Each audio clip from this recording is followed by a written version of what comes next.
Kata Khalid Basalamah, jangan berdoa setiap selesai sholat fardu karena tidak ada dalilnya sama sekali.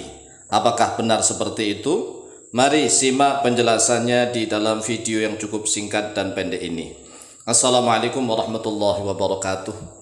Bismillah walhamdulillah wassalatu wassalamu ala rasulillah Sayyidina wa maulana Muhammadin ibn Abdillah wa ala alihi wa sahbihi wa mawalah wa la hawla wa la quwwata illa billah amma ba'd. Saudaraku kaum muslimin wal muslimat rahimakumullah, wa bil khusus saudara-saudara kami para pecinta dan subscriber channel YouTube Tafsir An-Mu'allim dimanapun berada, yang tidak lupa dan tidak bosan-bosannya senantiasa kami doakan semoga Allah Azza wa Jalla memberikan kesehatan, sehat walafiat lahir dan batin. Semoga Allah Jalla Jalaluh memberikan rizki yang melimpah ruah, harta yang barokah, menjadikan anak-anaknya anak-anak yang soleh dan solihah, duriyahnya duriyah yang thayyibah, hidupnya sukses, bahagia dan selamat di dunia dan di akhirat. Amin amin Allahumma amin.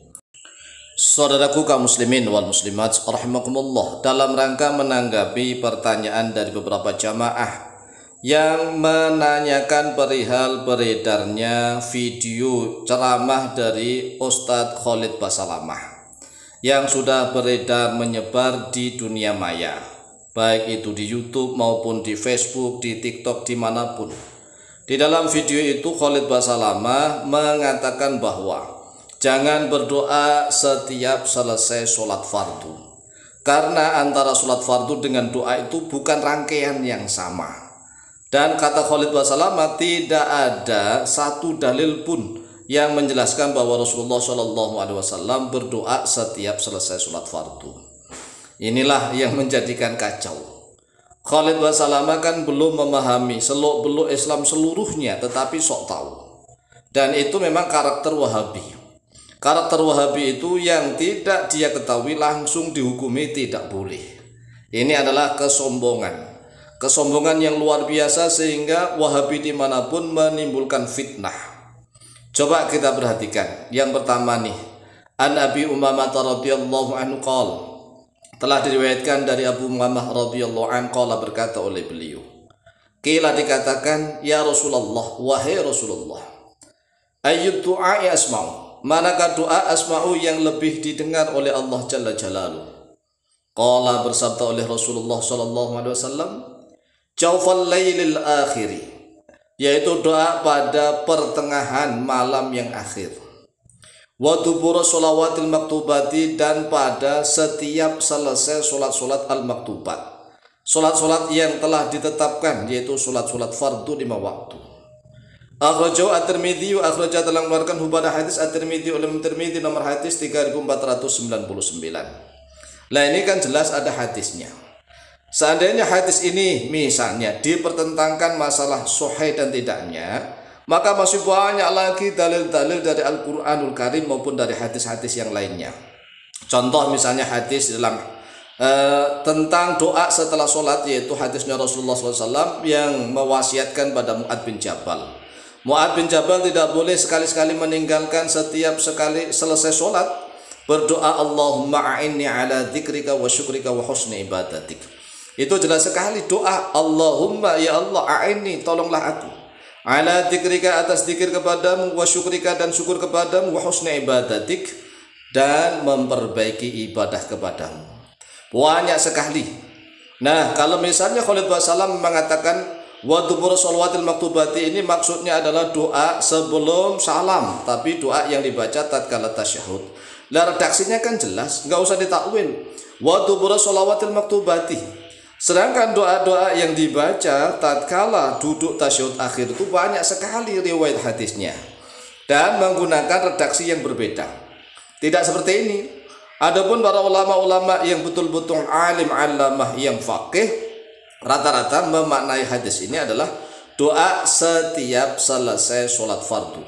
Redaksi hadisnya jelas, ayat doa yasma'u qala jawfal lailil akhiri wa dubura sholawatil maktubat. Doa yang paling didengar oleh Allah Jalla Jalaluhu adalah pada pertengahan malam yang terakhir, dan setiap selesai sholat maktubat, setiap selesai sholat fardu. Ini kalau dasar dalil hadis. Kemudian contoh Al-Quran nih, contoh satu dalil saja. Di dalam surat Asy-Syarah ayat yang ke-7 dan ke-8. Qala Allah jalla jalaluhu a'udzu billahi minasyaitonir rajim. Bismillahirrahmanirrahim. Fa idza faragta fansab wa ila rabbika farghab. Fa idza faragta fansab wa ila rabbika farghab. Ini menurut tafsir Ibnu Katsir. Rawi Ibnu Katsir telah meriwayatkan oleh Ibnu Katsirin an Ibnu Mas'ud radhiyallahu anhu. Ibnu Katsir telah meriwayatkan dari sahabat Ibnu Mas'ud radhiyallahu anhu, "Fansab wa ila rabbika farghab ba'da faraghika minas sholati wa anta jalisun." Yaitu setelah selesai engkau minas sholati dari sholat, wa anta jalisun sedangkan engkau dalam keadaan duduk. Nah, setelah selesai sholat kemudian duduk berdoa, berzikir dan berdoa memohon kepada Allah Jalla Jalaluh. Ini ayatnya sudah jelas sekali. Tetapi mengapa kata Khalid Balasalama tidak ada? Memang antara doa, zikir setelah sholat fardu itu tidak satu rangkaian dengan zikir dan doa yang ada di dalam sholat. Jadi ini adalah dua hal yang berbeda.